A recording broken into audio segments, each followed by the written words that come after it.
Buenas tardes, vamos a comenzar lo que corresponde a consultas académicas. Estoy a su disposición, chicos, para cualquier pregunta que se pueda presentar. En cuanto se van presentando las dudas, vamos a ir desarrollando el tema correspondiente a esta semana. Vamos a trabajar lo que es la semántica. Em, ¿Cómo definimos a la semántica? Es la disciplina que estudia el significado de los signos lingüísticos, sean estos palabras, frases u oraciones. Además de ello, también va a estudiar las relaciones semánticas que se puedan establecer. Junto con la semántica vamos a encontrar otras dos disciplinas vinculadas al estudio del significado, que son la lexicología y la lexicografía. La lexicología estudia la estructura y el funcionamiento del repertorio léxico o vocabulario de una lengua. Su unidad o sujeto de estudio es el lexema. Ahí debemos recordar cómo habíamos definido al lexema, ¿no? Lo habíamos definido como la parte de la palabra que contenía el significado básico.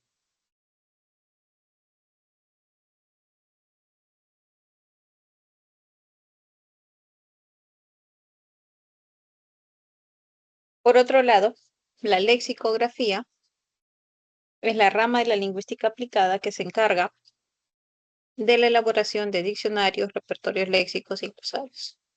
Entonces, esta es la labor de los lexicógrafos. Mm, hay que, mm, hay que recordar cuál es la información, por ejemplo, que encontramos en el diccionario. Nosotros vamos a encontrar en un buen diccionario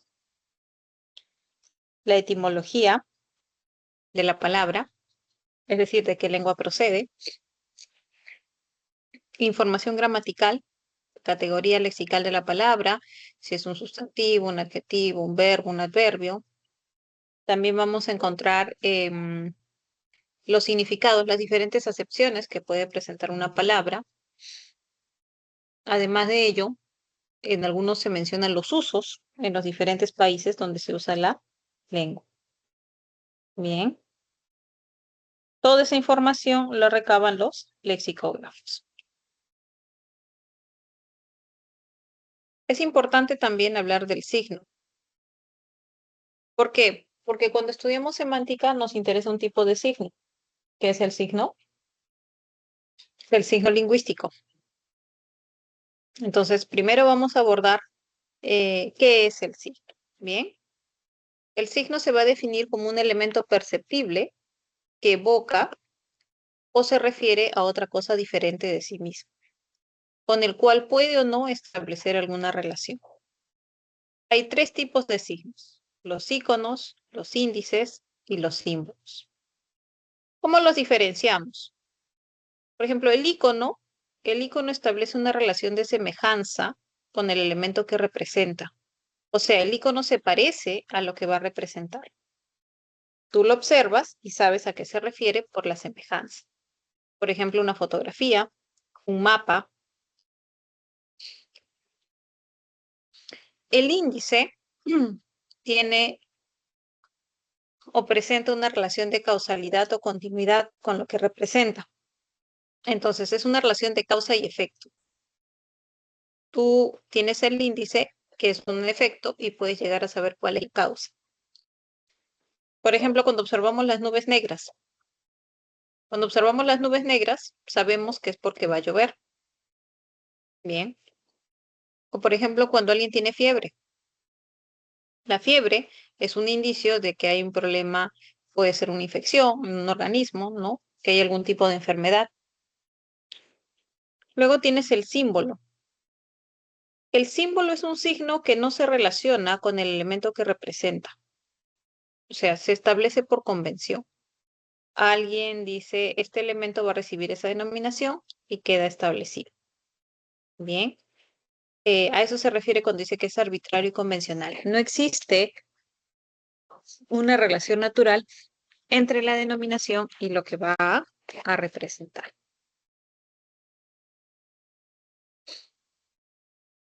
Justamente es aquí donde encontramos al signo lingüístico. ¿Por qué? Porque el signo lingüístico va a ser de carácter simbólico. Hablemos entonces del signo lingüístico.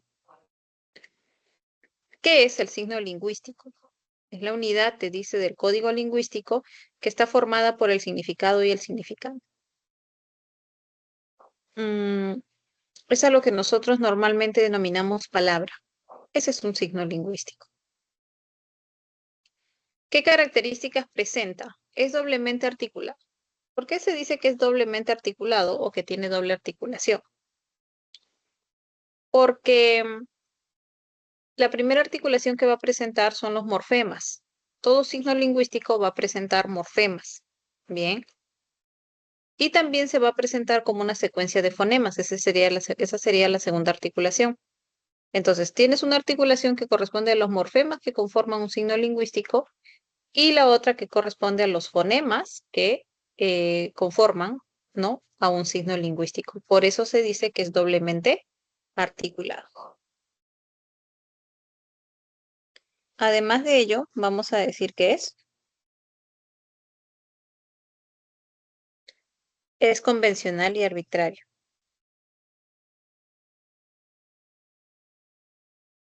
¿Por qué es convencional o arbitrario? Porque, como habíamos mencionado, no establece una relación natural con lo que representa. Es simplemente se establece, todos lo usan, y es así como se va a emplear. Además es lineal, tiende a aparecer en forma secuencial.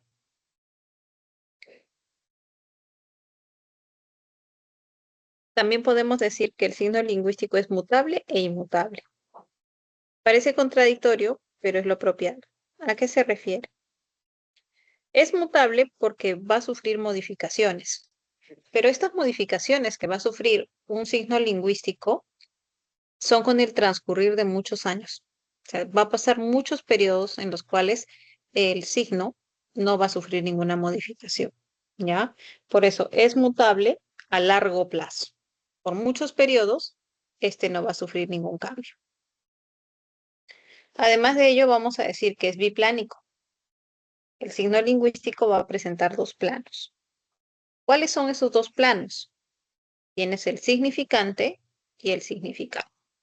Bien, esos son los dos planos del signo lingüístico. El, vamos a hablar de esos dos planos. En primer lugar, tienes el significante, como te estaba mencionando, que es conocido como el plano de la expresión. O sea, es cómo se presenta la forma, la denominación del signo lingüístico. Y el significado es el contenido que está asociado a un significante. Por ejemplo, si yo tengo taza, el significante de taza es una secuencia de fonemas, ¿cierto? La oclusiva dental sorda, la vocal central baja, la fricativa interdental sorda y nuevamente la vocal central baja. Es una secuencia de fonemas. Ese es el significante. El plano de la forma o la expresión. Y en cuanto al significado, vamos a decir que es una vasija redonda pequeña con asa. Ese es el contenido, el plano del contenido. Todo signo lingüístico, cualquier signo lingüístico, necesariamente va a presentar estos dos planos. Si carece de alguno de ellos, entonces ya no se va a poder considerar como signo lingüístico. Bien, es indispensable la presencia del significante y del significado para que nosotros hablemos de un signo lingüístico. Por ejemplo, ¿no? Yo te digo, el signo lingüístico Warmi, ¿será un signo lingüístico del español? No es del español, porque si bien es cierto, tiene significante Warmi, que es una secuencia de fonemas, pero no está asociado a ningún significado. Por ende, no puede ser considerado como signo lingüístico de la lengua española. Pero sí va a ser del quechua, porque en quechua sí va a tener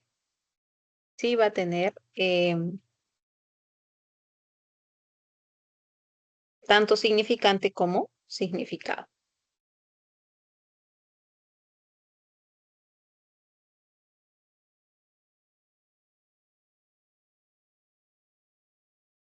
Muy bien.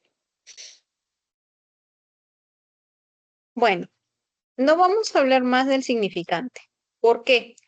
Porque en realidad ustedes ya han estudiado y tienen bastante información del significante. Desde el momento en que trabajaron todo lo que es fonología y lo que es morfología, entonces ya hay información del significante. Lo que vamos a profundizar corresponde al significado. ¿Qué es el significado? Te dice, se refiere a la conceptualización, es decir, conjunto de ideas asociado a las palabras. Cuando tú buscas el significado de una palabra, lo que estás haciendo es buscar el conjunto de características que te describa o que se asocien a un elemento, a una palabra. Ese es el significado. En cuanto a la clasificación del significado, vas a tener un significado denotativo y un significado connotativo. ¿Cuál es la diferencia entre estos dos tipos de significado? El significado denotativo es un significado objetivo, lógico, original o conceptual. Normalmente es el primer significado que encuentras cuando buscas el término en el diccionario. Por ejemplo, el jardinero podó ese árbol frutal. Entonces, ¿cuál es el significado de árbol? ¿No? Se refiere obviamente a la planta.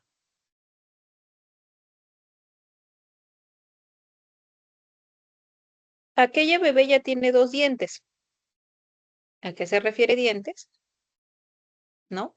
Se refiere a su significado objetivo, parte de la cavidad bucal, con lo que se realiza la masticación, etc. La sangre oxigena nuestro cuerpo, ¿no? También tienes un significado denotativo. Pero muchas veces vamos a encontrar que a este significado denotativo se le agregan otros significados. Esos son los significados connotativos. Los significados connotativos son los significados subjetivos, secundarios, accesorios, metafóricos. Son significados auxiliares adicionales. Bien.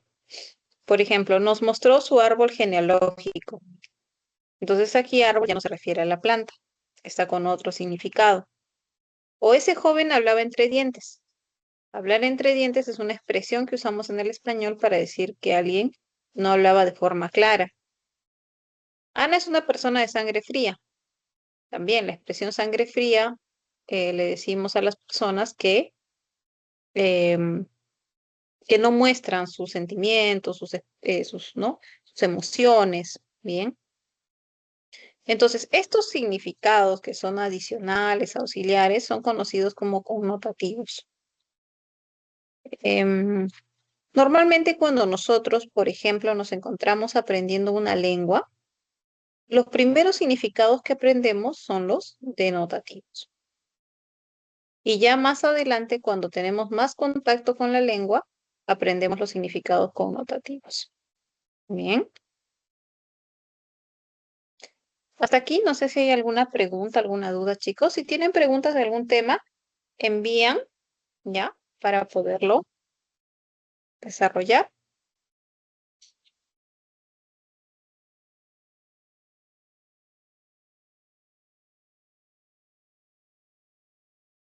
Aquí tenemos los factores que determinan el significado de una palabra. Son dos los factores que te van a ayudar a saber cuál es o a qué se refiere exactamente una palabra. Tienes el contexto y la situación. El contexto también es conocido como entorno lingüístico. Te dice, es el conjunto de elementos lingüísticos que rodean una palabra y condicionan su significado. Por ejemplo, a María le duele mucho la mano. ¿A qué se refiere mano? Bueno, mano se va a referir a la parte del cuerpo. ¿Por qué? Porque tienes María como contexto, tienes doler. Esos dos términos son claves para que sepas a qué se refiere. Ahora, en pidió su mano en matrimonio, por el contexto, tú vas a entender que se trata de solicitar, ¿no? algún permiso para contraer matrimonio. ¿Cómo lo sabes? Porque aparece el verbo pedir y aparece el sustantivo matrimonio.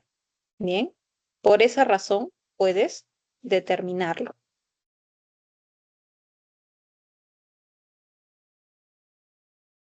Ese es el contexto, entonces. Palabras que rodean a otra y que te ayudan a saber cuál es el significado de ella. Pero a veces el contexto no es suficiente. O sea, a veces el contexto no, no te dice,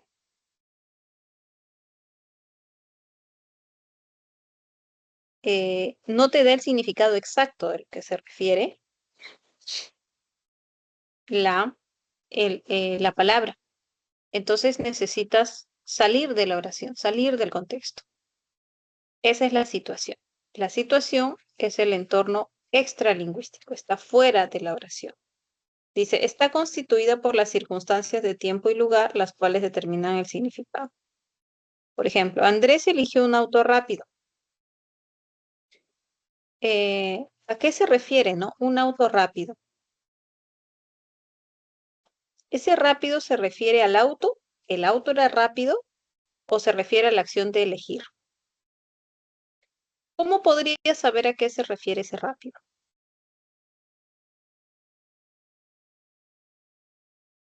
¿Con el contexto? No, ¿verdad?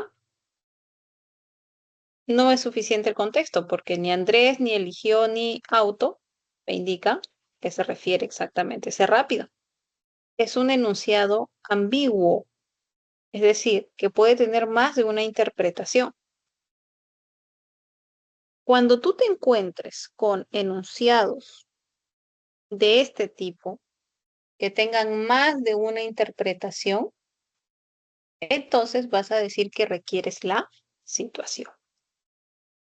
Bien, por ejemplo, digamos que yo digo, María alcanzó el diploma. ¿Qué requiero yo para saber el significado de esta oración? ¿El contexto o la situación? ¿Será suficiente el contexto? No, ¿verdad? Porque María alcanzó el diploma tiene varias connotaciones. Puede ser que ella logró titularse, logró terminar una carrera, alcanzó el diploma.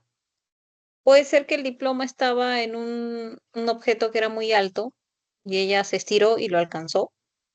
O puede ser que María estaba en la entrega de un diploma y le dio el diploma a alguien.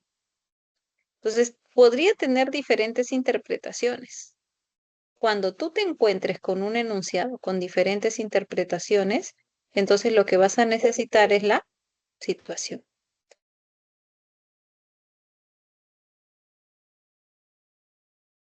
Bien, por ejemplo, Luis vio preocupado a Martín. En Luis vio preocupado a Martín. Preocupado puede ser Luis o Martín, cualquiera de los dos. Bien, cualquiera de los dos puede ser preocupado. ¿Sí o no?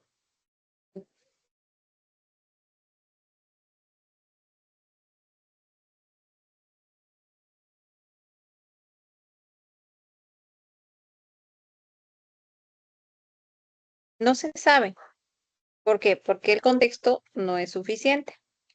Pueden darse ambas interpretaciones.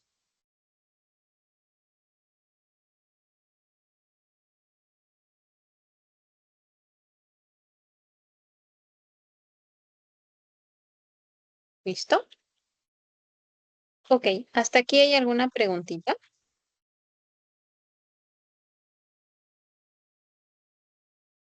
Ya, entonces vamos a seguir.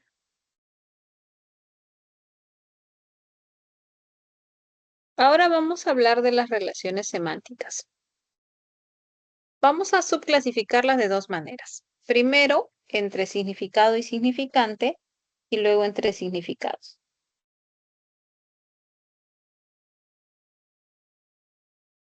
En primer lugar, vamos a hablar de las relaciones entre significante y significado. Tenemos, por ejemplo, la sinonimia. ¿Qué es la sinonimia? La sinonimia es una relación semántica que se presenta entre palabras que tienen significados muy, pero muy parecidos. Sin embargo, sus significantes sí van a ser diferentes. Por ejemplo, entre romper, quebrar y fracturar hay mucha similitud en cuanto al significado. Entre tarea, trabajo y quehacer también son significados muy, muy parecidos. Entre gracioso, chistoso, divertido también son significados muy parecidos.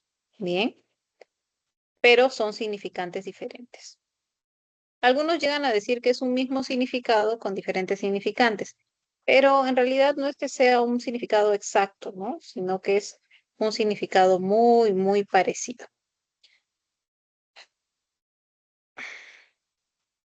Normalmente, esta es una de las primeras relaciones semánticas que aprendemos. Trabajar actividades relacionadas a sinonimia lo que hace es ampliar nuestro vocabulario, ¿no? Luego tienes la polisemia. La polisemia es la relación semántica opuesta a la sinonimia. ¿Por qué? Porque en este caso vas a encontrar un significante con varios significados. Bien, por eso te dice, las palabras polisémicas presentan más de un significado. Además, se reconocen por la convergencia o relación entre los significados. Por ejemplo, la palabra columna puede ser eje del neuroesqueleto o también puede ser un soporte vertical. En el caso de pico, te dice parte saliente de la cabeza de las aves o herramienta para cavar o puede ser también cúspide de una montaña.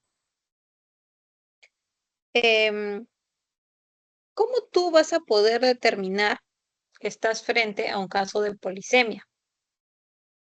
Y es que todo va a depender de que encuentres un rasgo en común en los significados. O sea, sus significados tienen que parecerse. Bien.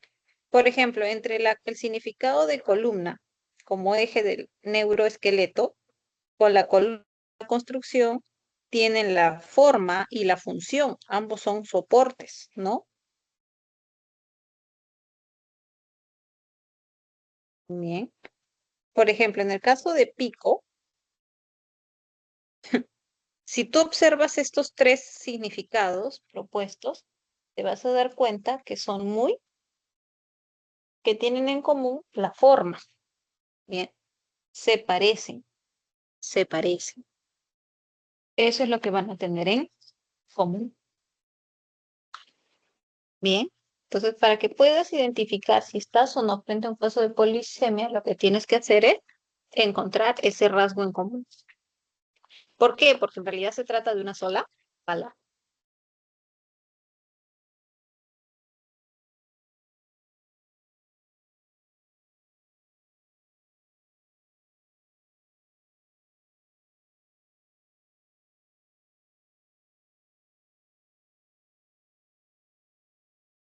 ¿Hay alguna pregunta hasta aquí, chicos?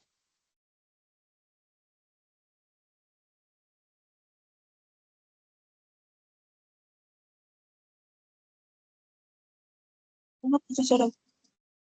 Sí, sí, te escucho.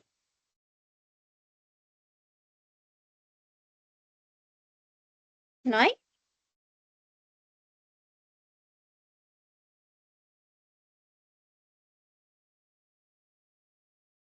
Ya.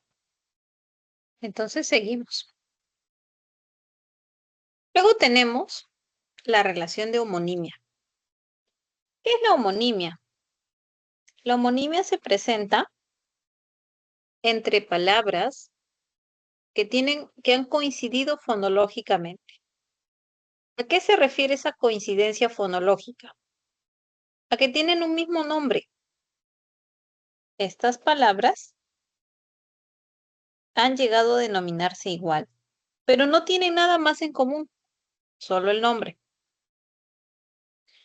Por ejemplo, digamos que tú te llamas María, llegas a tu salón de clase y encuentras otra compañera que también se llama María. Entonces, ¿qué tienen en común ustedes? Solamente el nombre, son homónimas. Pero no por tener el mismo nombre tienen que parecerse o tienen que tener algún vínculo, ¿cierto? Algo así sucede con estas palabras.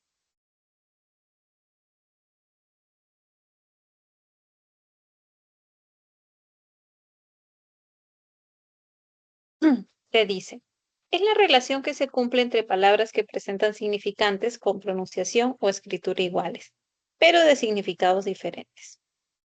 Tienes la homonimia parcial, la homonimia absoluta y la homonimia paradigmática. Hay tres tipos de homonimia. En primer lugar, vamos a hablar de la homonimia parcial. La homonimia parcial se presenta en palabras que pertenecen a categorías lexicales diferentes.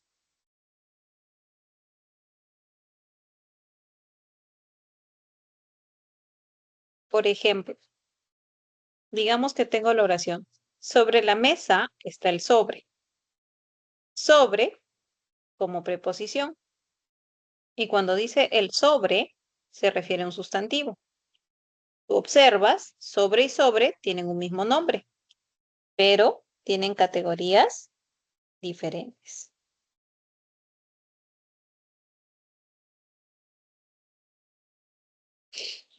Ha invitado a su novia. Ese a es una conjugación o flexión del verbo haber. Y esa a de a su novia es una preposición.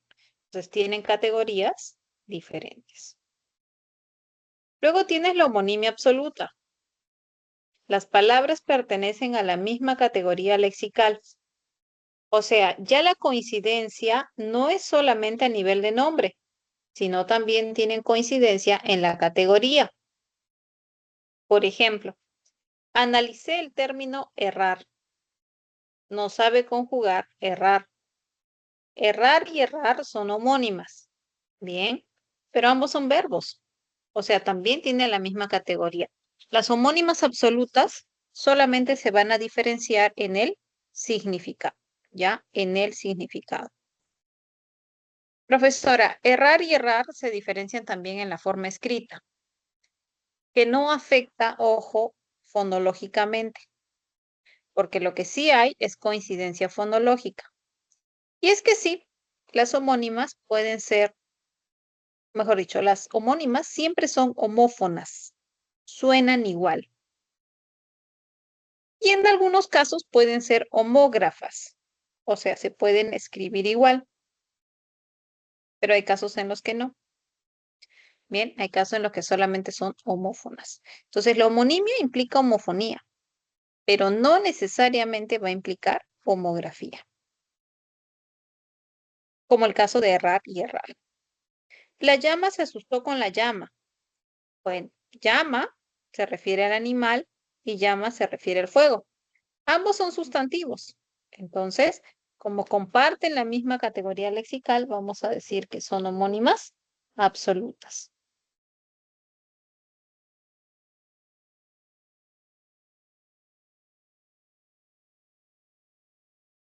Miss, disculpe, Sí, te escucho.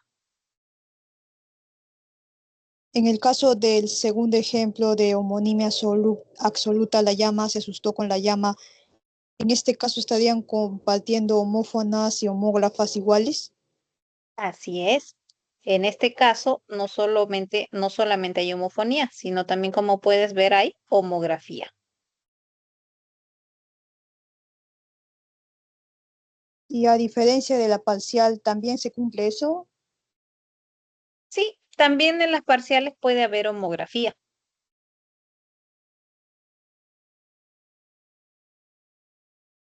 La homofonía siempre está. La homografía puede presentarse o no. Por ejemplo, en sobre la mesa está el sobre, hay homografía, se escriben igual, pero en ha invitado a su novia, no hay homografía.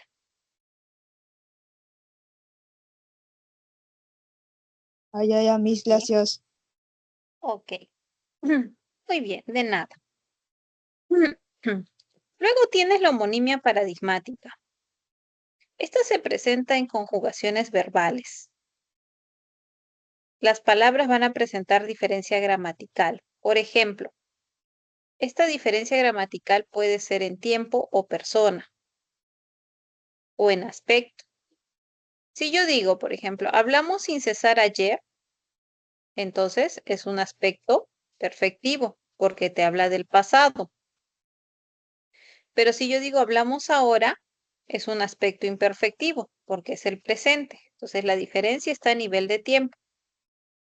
Si yo digo yo salí a las 5 y José salía a las 7, es la misma conjugación, ¿no? Salía, pero la persona es diferente. Lo mismo en Lía escribe una oración y en Lía escribe una oración. Acá la diferencia es de modo, ¿no? Modo y persona. ¿Por qué? Porque en Lía escribe una oración es un modo indicativo, pero en Lía escribe una oración como es una orden, es un modo imperativo. Lo que tienes que recordar es que siempre la homonimia paradigmática se va a presentar en las conjugaciones verbales.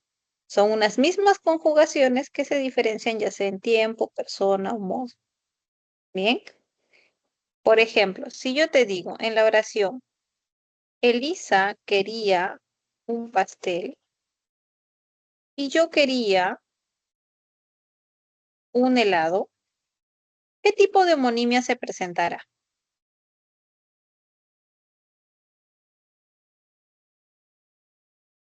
Yo observo que la homonimia está en la palabra quería. El tiempo mismo. Claro. Es un tiempo, es un pasado, un pretérito imperfecto. La diferencia está a nivel de persona, porque Elisa es una tercera persona y yo soy una primera persona. Entonces, esta es una homonimia paradigmática, ¿ya? Homonimia paradigmática.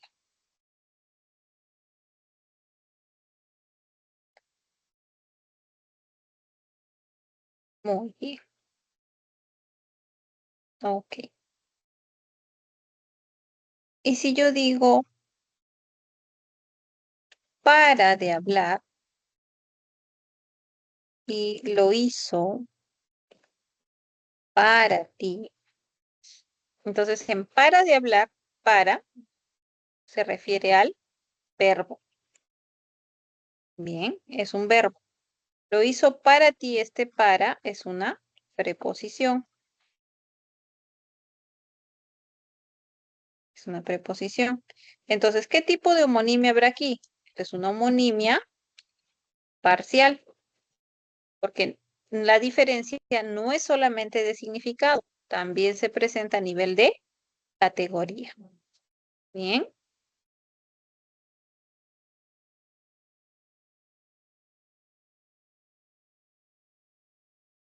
muy bien.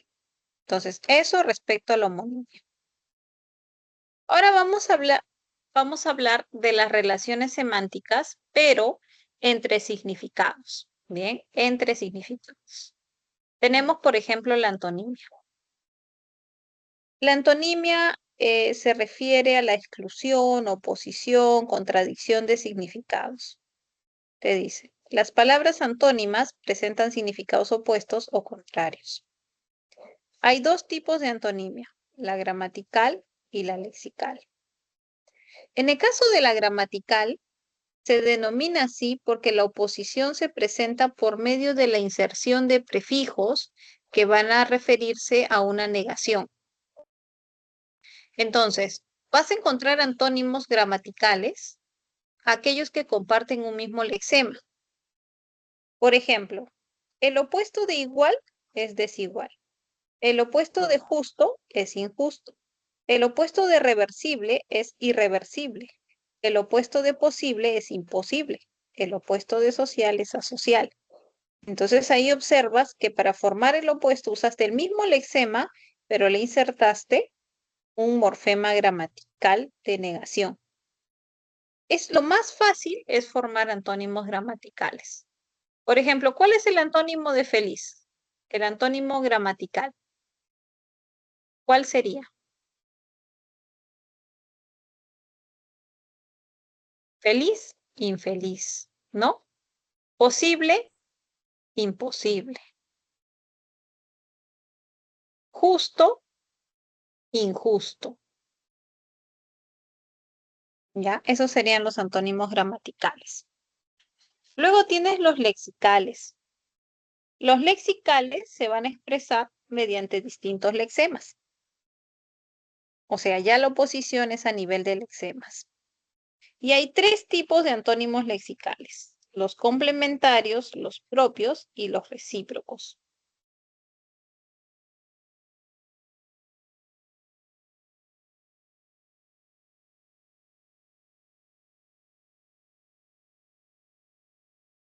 Los antónimos lexicales complementarios son los que implican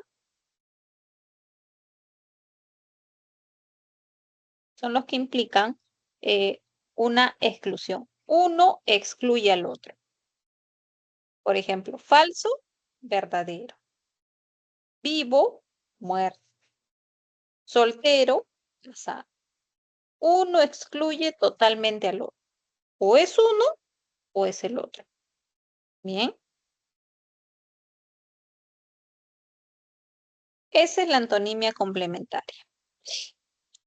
A diferencia de la antonimia propia o gradual, esta antonimia propia o gradual se presenta entre términos opuestos de una gradación, o sea, se pasa por niveles. Por ejemplo, infante, anciano.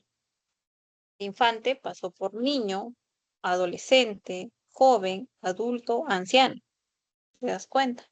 Entonces ha pasado por diferentes niveles. Tienes, por ejemplo, frío, caliente. Entre frío y caliente vas a encontrar tibio. O pequeño, grande. Entre pequeño y grande vas a encontrar mediano. Estos antónimos, entonces, propios o graduales, pasan por diferentes niveles. Luego tienes la antonimia recíproca. En el caso de la antonimia recíproca, lo que vamos a encontrar es una implicancia. La existencia de uno implica al otro. Por ejemplo, vender implica comprar. Cuando alguien vende es porque alguien compra. Bien.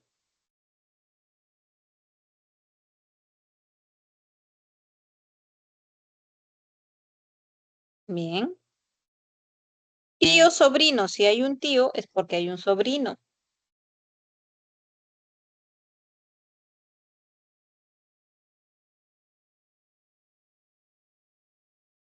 Madre, hija. Cuando hay una madre es porque hay una hija.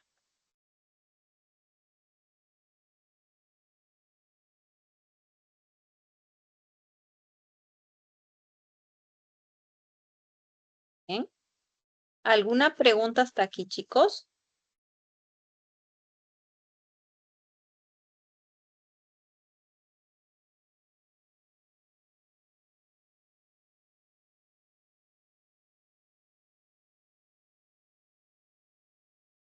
Estos son los casos entonces de antonimia del español. Así se puede presentar la antonimia.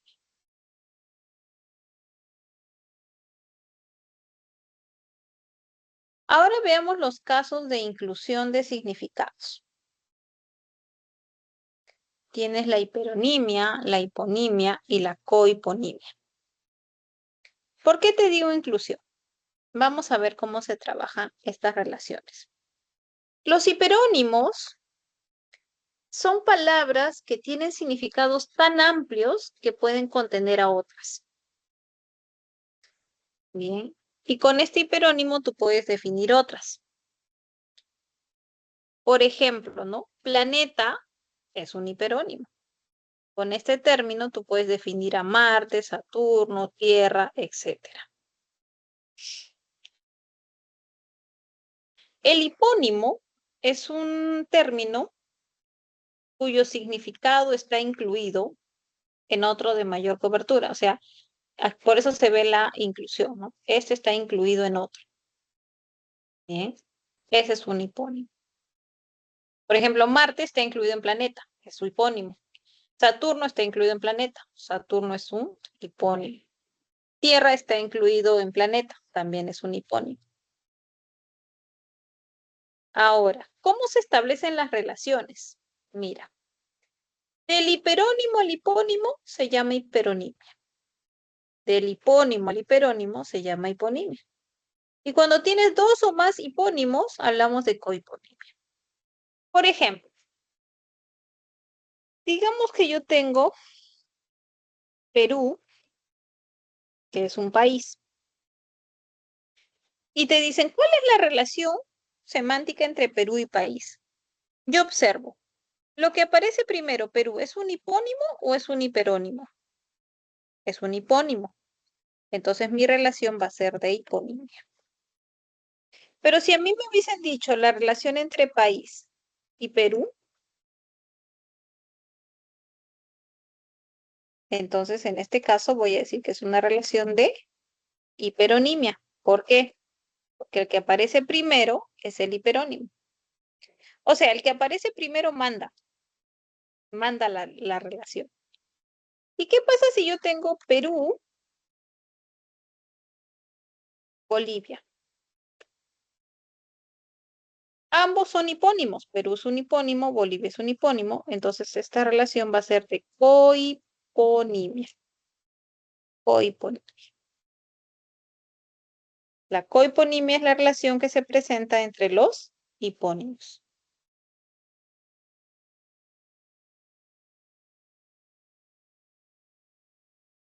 Muy bien.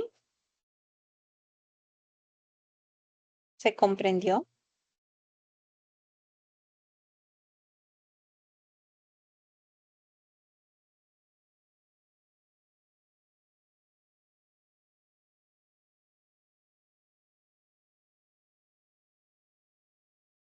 Listo.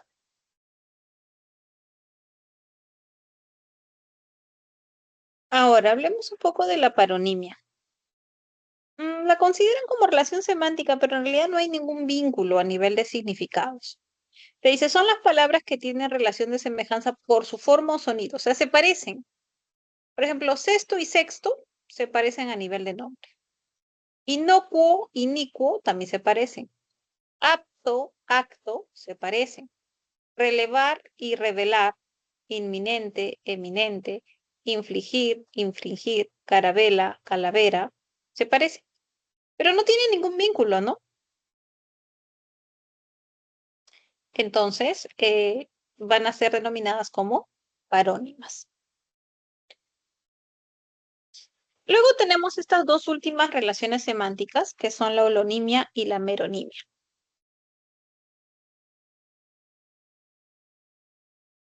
¿Cómo se trabaja ello? La holonimia es la relación de un todo con respecto a sus partes. El holónimo viene a ser el todo y el merónimo viene a ser la parte. Por ejemplo, en la oración, esa bicicleta tiene los pedales averiados. Bicicleta es el holónimo, pedales es el merónimo. Entonces, ¿cuál es la relación ahí? ¿Cómo se establece? Entre el holónimo y el merónimo hay una relación de holonimia. Bien. Pero si primero apareciera el merónimo, entonces la relación sería de meronimia. Por ejemplo, el sillín de aquella bicicleta es ergonómico. Sillín es un merónimo de bicicleta, por lo tanto la relación es de merónimo. Digamos que yo tengo. ¿Cómo se llama la relación entre timón y auto? Entonces yo veo, el timón es una parte del auto. Si es una parte, es una relación de meronimia. Pero si yo tengo auto, llanta, por ejemplo, allá, primero está el todo. Entonces la relación va a ser de holonimia. Bien, va a ser de holonimia. ¿Por qué? Porque primero aparece el holónimo. Bien. Vamos a aplicar la misma lógica que vimos en hiperonimia y hiponimia. El que aparece primero es el que va a mandar. Entonces recuerda que la relación de holonimia y meronimia es una relación de parte todo, todo parte. Bien. ¿Dudas, preguntas, chicos, que tengan?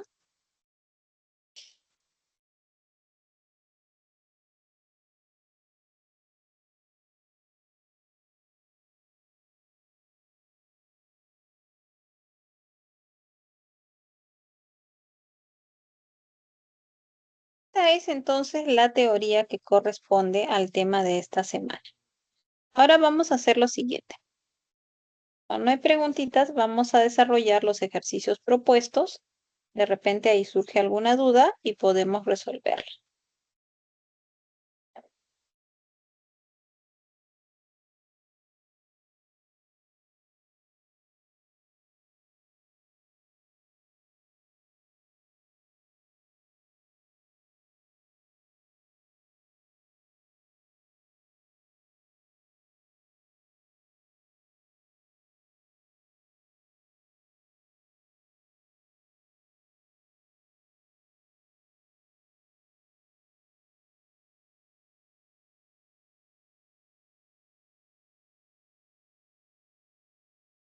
Listo. Ahí está. A ver, analiza la primera pregunta, luego la vamos a trabajar juntos.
Veamos.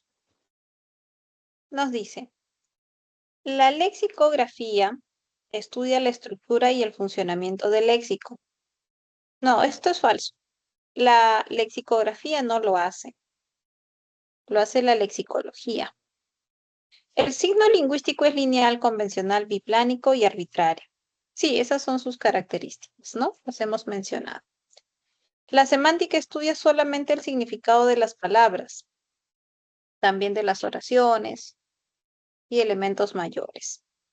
La lexicología se encarga de la elaboración de diccionarios, ¿no? Eso lo hace la lexicografía. Tu respuesta aparecía en casita. Bien, corrobora con lo que identificaste. Nos vamos a la segunda pregunta.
A ver, dice, tienes el primer diseño, sudoración, el segundo el círculo de Mobius y un croquis. ¿Qué se puede afirmar? Tanto el círculo de Mobius como el croquis de una ciudad son iconos. El círculo de Mobius es un símbolo y el croquis de una ciudad es un icono. Entonces, esto no. Luego, por parecerse a lo que está representando, el croquis es un icono. Así es. La sudoración es un indicio de que se está en un lugar donde hace mucho calor. Así es. El círculo de Mobius es un símbolo. Así es. Entonces, 2, 3 y 4 eran correctas. ¿Ya?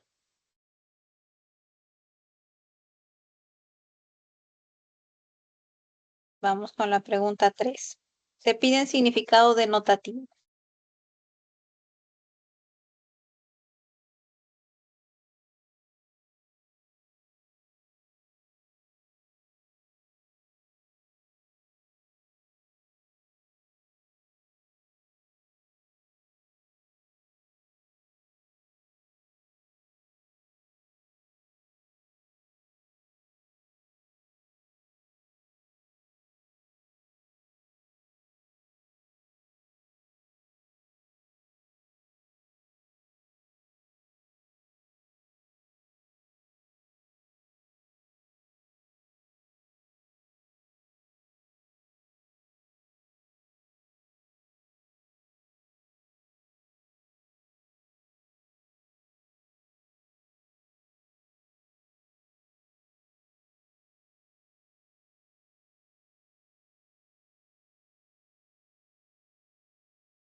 Bien, te pedían significado denotativo. Se quedó de piedra al enterarse de la noticia. Este es un significado connotativo, ¿no? Porque es un significado, quedarse de piedra significa como que te quedas inmóvil, ¿no? Sin expresar algún tipo de emoción, nada, inexpresivo. Al parecer, el valle de aquel pueblo es feraz. Ya tenía significado denotativo.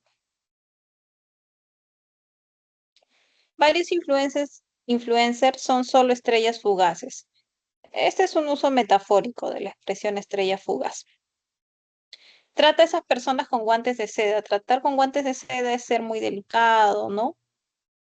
Ella es así, siempre responde con el hígado. Claro. Normalmente esta expresión de responder con el hígado decimos cuando alguien es muy, em, responde de manera molesta, fastidiado. Bien, ok, vamos a la 4. Piden, ¿dónde se requiere la situación para precisar el significado?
Veamos. A ver, ¿en cuál de estas oraciones necesitabas la situación? Tenías que buscar una que sea ambigua, o sea, que tenga más de una interpretación. Y eso aparecía en la letra D. El club no aceptó a Luisa por sus prejuicios. ¿Los prejuicios de quién? ¿De Luisa o del club? No se sabe, ¿verdad? La oración no es totalmente clara al respecto. Entonces, para esta oración yo requiero a la situación. Miss, disculpe, Sí, ¿por qué no sería la B? ya. Los jóvenes se expusieron sobre sus trabajos. Sí, Para, Miss. para, es- para que sea ambigua, necesitamos em, que tenga más de una interpretación. Pero en los jóvenes se expusieron sobre sus trabajos, solo se entiende una idea. No hay otra, no hay otro significado. Bien. Siempre que te pidan la situación o para que tú necesites a la situación, tiene que ser un enunciado que tenga dos o más interpretaciones. Entonces, que tú no sepas a qué se refiere. ¿Ya? En las jóvenes se expusieron sobre sus trabajos, solamente se entiende una idea, que es justamente sobre la exposición que hicieron. Por esa razón.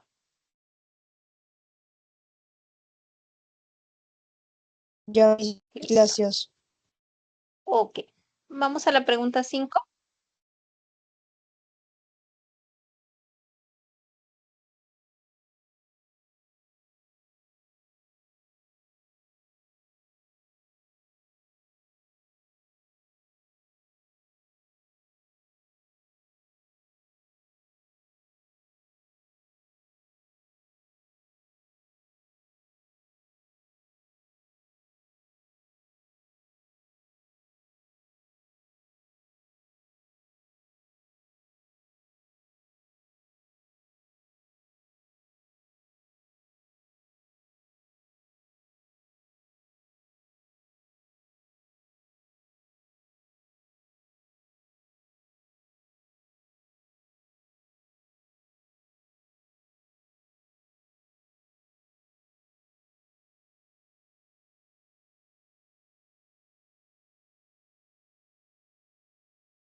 Muy bien. A ver, se pedían casos de homonimia. Sobre, por favor, un poco de comida y colóquela sobre aquella mesa. Entre sobre y sobre, incluso lo vimos como ejemplo de homonimia, ¿no? Este es un caso de homonimia, homonimia parcial. Luego lo tenías en la 3. El don musical que poseo siempre ha sido apreciado por don Martín. Don como gracia especial o habilidad para hacer algo, y don, que es una forma de tratamiento de respeto, ¿no? Que normalmente lo buscamos antes del nombre de pila. Entonces, ese es otro caso de homonimia que se presenta aquí. Bien, entonces entre sobre y sobre de la 1 y entre don y don de la 3.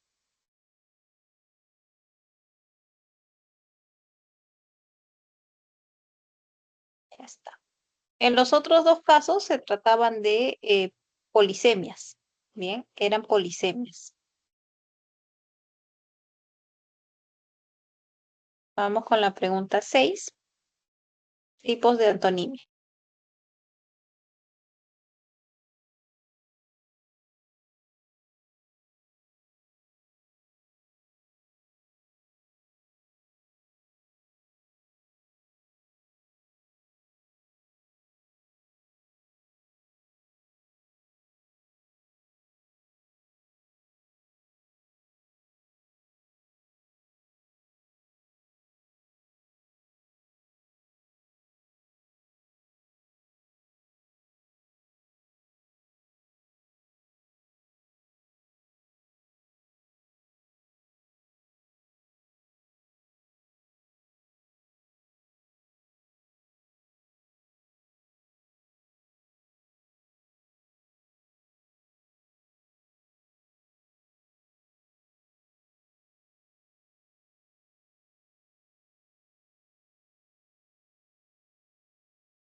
Veamos. Ana, lo que te dijo es información verdadera y no falsa. Entre verdadera y falsa, lo que se observa es una antonimia complementaria. Bien.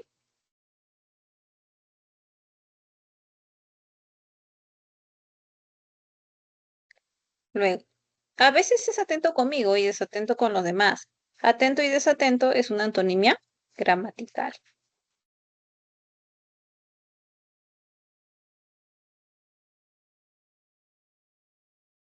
Ayer vi solamente a un vendedor y a ningún comprador. Entre vendedor y comprador hay una antonimia recíproca.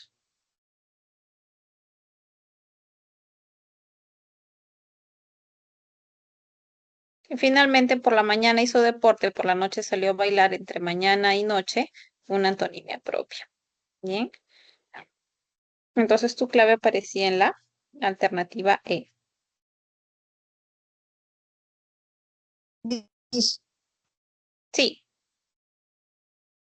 la pregunta 5 en la tercera preposición, la clase de homonimia que se estaría empleando sería la absoluta o cuál sería, Miss?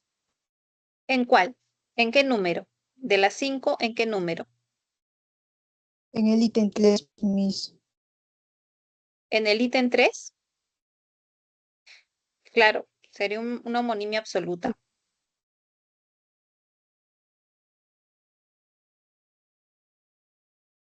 Así es. Ya, Miss, gracias. Ok. Vamos con la pregunta 7. Te piden relación de polisemia.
Muy bien, veamos. Le pedí en caso de polisemia. Olga, no bote dentro del bote ningún desecho. Esta es homonimia, ¿no? Porque incluso tienes diferencia de categorías, una homonimia parcial. Iré hasta donde colocan el asta. Esto también es homonimia. También hay diferencia en la categoría. Pero en colocamos la copa debajo de la copa del árbol. eh, Acá hay un rasgo en común, ¿no?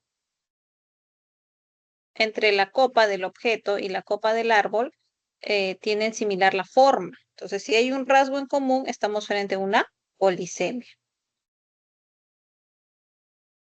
Era casita. Vamos con la preguntita 8. Hay que identificar las relaciones semánticas entre los elementos subrayados.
Veamos.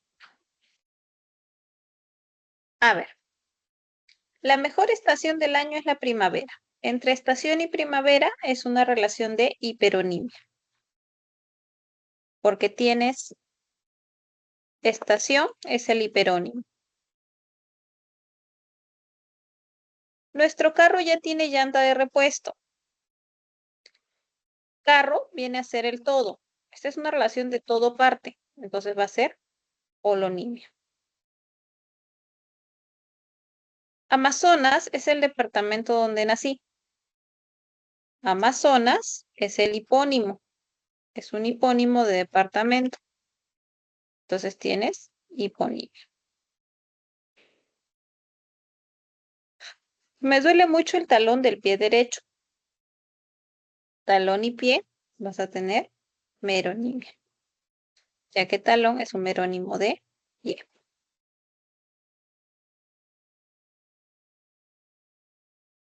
Tu clave aparecía entonces en 8 casita.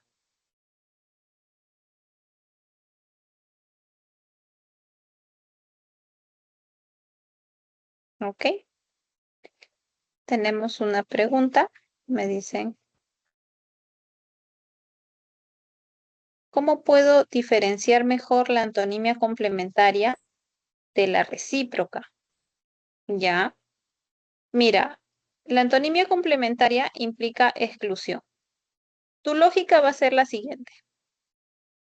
Te lo voy a poner así. O es A o es B. ¿Va? Por ejemplo, si yo te digo singular, el plural, bien, entre singular y plural. Tu lógica para que sea antonimia complementaria es o es A o es B, o está en singular o está en plural. ¿Por qué? Porque la antonimia complementaria es excluyente. En cambio, la recíproca no. La recíproca, uno implica al otro y puede ser ambos a la vez. Por ejemplo, digamos que tienes madre-hijo. Madre-hijo. Para que exista una madre, debe existir un hijo. ¿Sí? Pero tú puedes ser hijo o hija, vamos a ponerlo así, y puedes ser madre a la vez. ¿Te das cuenta?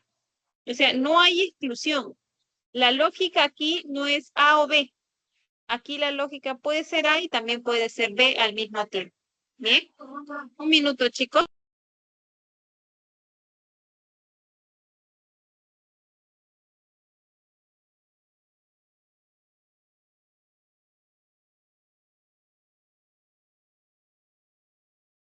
Bien, entonces ese razonamiento te puede ayudar.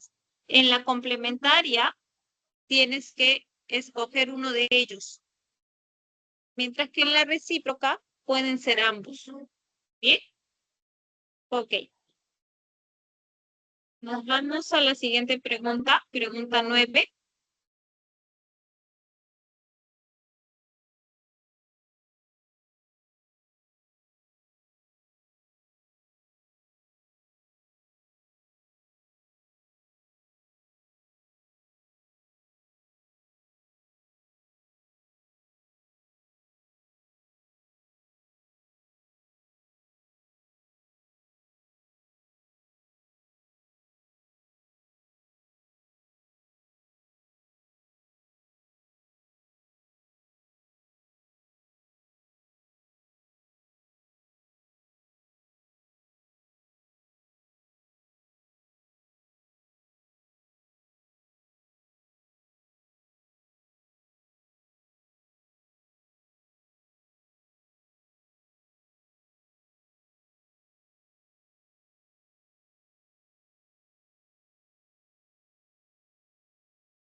Muy bien, veamos.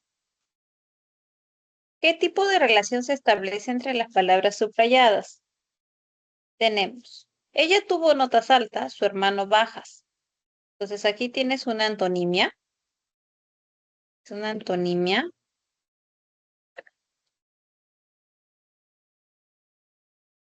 lexical propia, porque entre alto y bajo hay un término medio.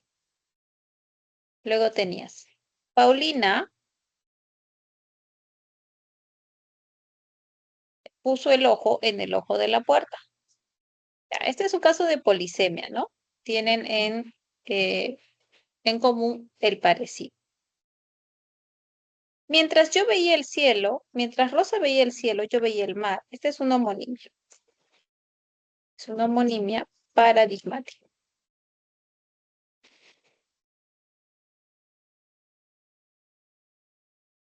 Una clave es correcta, la otra incorrecta. Esta es una antonimia gramatical.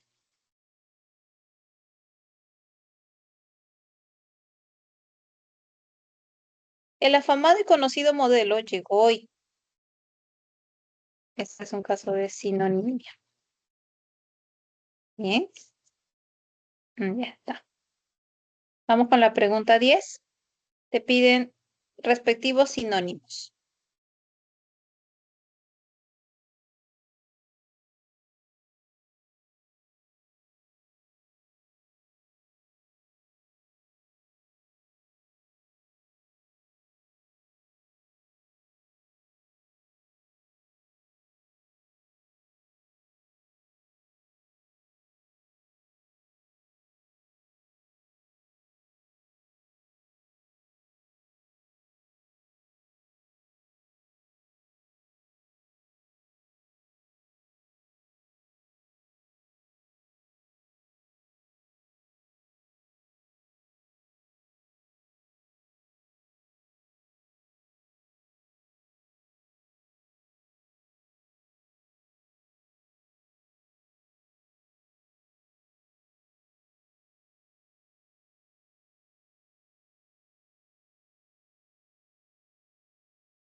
¿Listo? Veamos. Entonces tenías, nos narró una historia intrascendente, trascendente y relevante.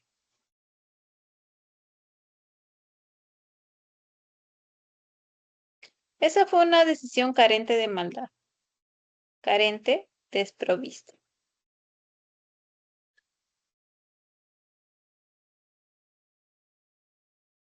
Nos dijo que esta sustancia era inocua,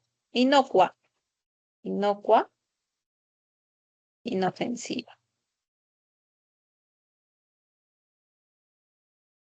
Su actuación dejó estupefacta a su hija, pasmada, ¿no? Entonces tu clave aparecía en avioncito. Vamos a la pregunta 11. ¿Dónde se presentaba ambigüedad?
Muy bien.